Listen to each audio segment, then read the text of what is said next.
जय श्री राम भक्तजनों, आप सभी का स्वागत है। श्री रामचरितमानस कथा के वार्षिक पाठ के 160वें दिन की कथा में वार्षिक पाठ में हम प्रतिदिन 3 दोहे पढ़ते हैं, जिसमें 10 से 15 मिनट लगते हैं और हमारी संपूर्ण रामायण 1 वर्ष में पूर्ण हो जाती है।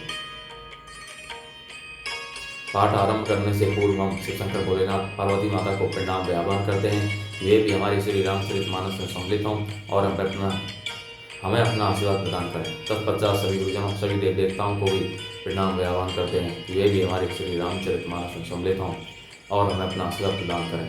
बोलो जय श्री रामचंद्र की जय। तो शुरू करते हैं आज की कथा। अतिशय प्रेम सिय पाए परी बहुविधि देहि आशीष, सदा सुहागिनी हो तुम्हें जब लगी मही अही शीश। वे अत्यंत प्रेम से सीता जी के पैरों पड़कर बहुत प्रकार से आशीर्वाद देती हैं। शुभ कामना करती हैं कि जब तक शिष्य के सिर पर पृथ्वी रहे तब तक तुम सदा स्वामिनी बनी रहो। पार्वती समपति प्रिय हो देवी ने हम पर छाड़ब छो। पुनि पुनि विनय करिय कर जोरी, जो एही मार्ग फिरिय बहोरी। और पार्वती जी के समान अपने पति की प्यारी हो। हे देवी, हम पर कृपा न छोड़ना, बनाए रखना। हम बार बार हाथ जोड़कर विनती करती हैं जिससे आप फिर इसी रास्ते लौटें। दर्शन देव जानी निज दासी, लखी से सब प्रेम पियासी। मधुर वचन कही कही परितोषी, जनु कुमुदिनी कौमुदी पोसी। और हमें अपनी दासी जानकर दर्शन दें। सीता जी ने उन सब को प्रेम की प्यासी देखा और मधुर वचन कहकर उनका भली भांति संतोष किया, मानो चांदनी ने कुमुदनियों को खिलाकर पुष्ट कर दिया हो। तब ही लखन रघुवर रुक जानी, पूछे मगु लोग नहीं मृदुवानी। सुनते नारी नर भय दुखारी, पुलकित गात बिलोचन बारी। उसी समय श्री रामचंद्र जी का रुख जानकर लक्ष्मण जी ने कोमल वाणी से लोगों से रास्ता पूछा।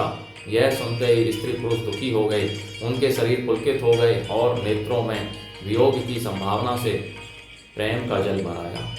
मिटा मोदु मन भय मलिने, विधि निधि दीने लेत जनु छीने। समुझी कर्म गति दीनहूँ धीर जोगीन्हा, सोधी सुगम मगु तिन्ह कही दीन्हा। उनका आनंद मिट गया और मन ऐसे उदास हो गए मानो विधाता दी हुई संपत्ति छीन लेता हो। कर्म की गति समझकर उन्होंने धैर्य धारण किया और अच्छी तरह निर्णय करके सुगम मार्ग बतला दिया।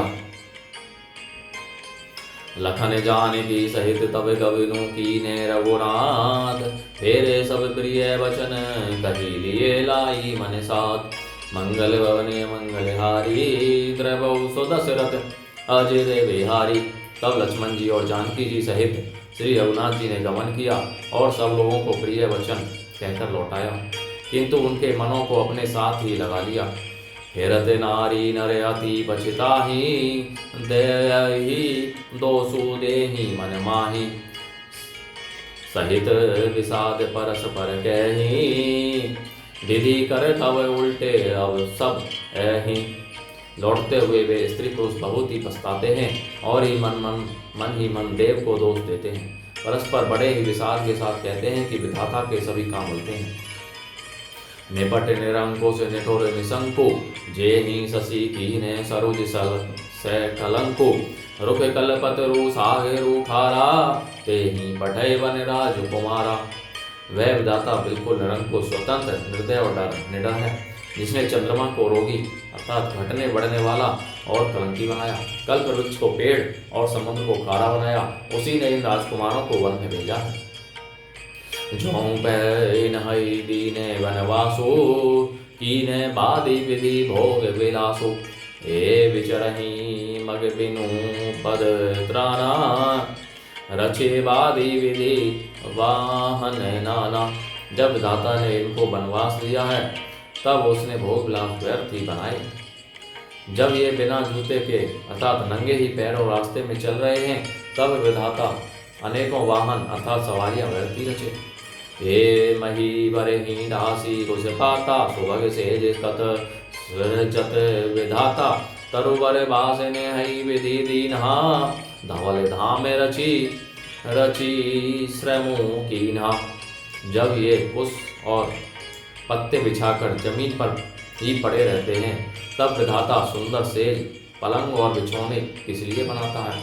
विधाता ने जब इनको बड़े बड़े पेड़ों के नीचे का निवास दिया तब उज्जवल महलों को बना बनाकर उसने व्यर्थ ही परिश्रम किया। जो ये मुनि पटधर जटिल सुंदर सुठी सुकुमार विविध भांति भूषण बसन गादी किए करतार मंगल भवन मंगल हारी द्रवौ सुदशरथ अजय विहारी। जो ये सुंदर और अत्यंत सुकुमार होकर मुनियों के वल्कल वस्त्र पहनते और जटा धारण करते हैं तो फिर करतार अर्थात विधाता ने भांति भांति के गहने और कपड़े वृथा ही बनाए। जो एक कंद मूल फल खाही बादी सुधादी असन जग माही एक कहीं सहज सुहाए आपू प्रगट भये विधि ने बनाए। जो ये कंद मूल फल खाते हैं तो जगत में अमृत आदि भोजन व्यर्थ ही हो हैं। कोई एक कहते हैं ये स्वभाव से ही सुंदर हैं, इनका सौंदर्य माधुर्य नित्य और स्वाभाविक है, ये अपने आप प्रकट हुए हैं, ब्रह्मा के बनाए नहीं हैं। जहें लगी भेद कही विधि करिनी सिरवन नयन मन गोचर वरिनी देख हो खोजी भुवन रस चारी कहें अस पुरुष कहाँ असी नारी। हमारे कानों नेत्रों और मन के द्वारा अनुभव में आने वाली विधाता की करनी को जहाँ तक वेदों ने वर्णन करके कहा है वहाँ तक 14 लोकों में ढूंढ देखो, ऐसे पुरुष और ऐसी स्त्रियां कहाँ हैं, कहीं भी नहीं हैं। इसी से सिद्ध है कि ये विधाता के 14 लोकों से अलग हैं और अपनी महिमा से ही आप निर्मित हुए हैं।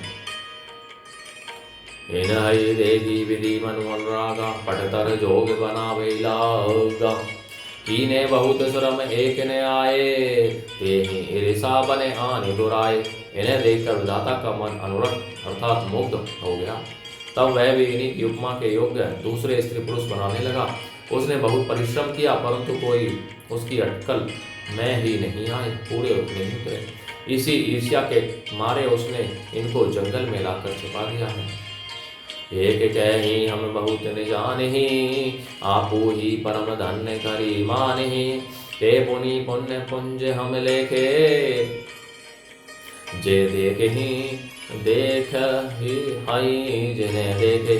कोई ये कहते हैं हम बहुत नहीं जानते, हाँ अपने को परम धन्य अवश्य मानते हैं जो इनके दर्शन कर रहे हैं, और हमारी समझ में वे भी बड़े पुण्यवान हैं जिन्होंने इनको देखा है, जो देख रहे हैं और जो देखेंगे। एहि विधि कही कही वचन प्रिय लेहि नयन भरी नीर किमी चली हहि मार्ग अगम सुठी सुकुमार शरीर मंगल भवने मंगल हारी द्रैव सुदशरथ अजय बिहारी। इस प्रकार प्रिय वचन कहकर सब नेत्रों में प्रेमाशुओं का जल भर लेते हैं और कहते हैं कि यह अत्यंत सुकुमार शरीर वाले दुर्गम कठिन मार्ग में कैसे चलेंगे। बोलो जय श्री रामचंद्र की जय, शिव शंकर भोलेनाथ जय, पार्वती माता की जय, सभी गुरुजनों सभी देव देवताओं की जय।